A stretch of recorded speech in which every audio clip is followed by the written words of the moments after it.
Ngayong gabi, ang gagawin po natin is isi-share ko.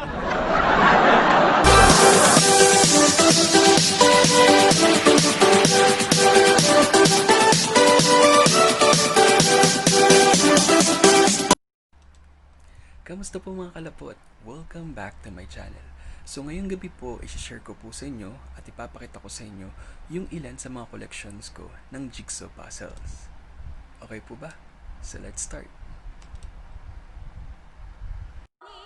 Isa sa collections ko ng Jigsaw puzzles ay ang Neon Genesis Evangelion. Kilala niyo ba sina Shinji, Rei, Asuka, at Mari? Sila yung mga bida sa series na to na nirelease noong 1997. Naging controversial ang series na to at maraming cuts nang ipalabas ito sa ABS-CBN dahil sa pagpapakita nito ng violence at ng nudity.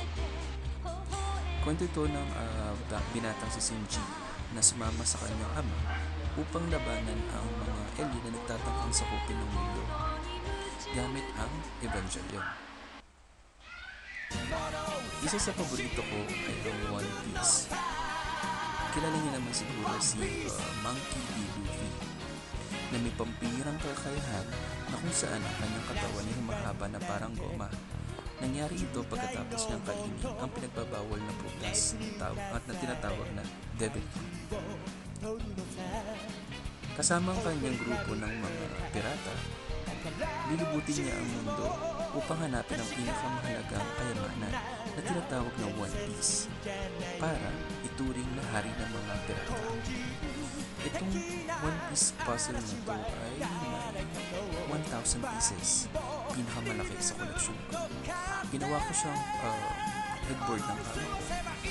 Unfortunately, ilang beses na siyang bumagsak sa ulo, but still, kinabit ko pa rin talaga.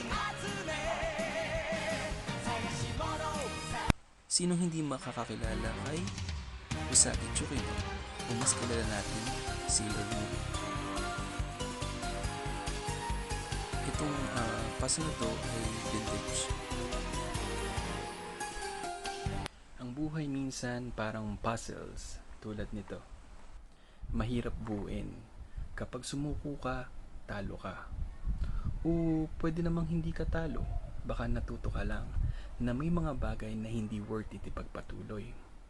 Pero, huwag kakalimutang meron pa tayong pagkakataon na bumuo ng panibagong mga puzzles. Kasi malay mo, baka yun ang mabuo mo. So yun nga mga kalapot, dito na nagtatapos ang videong to.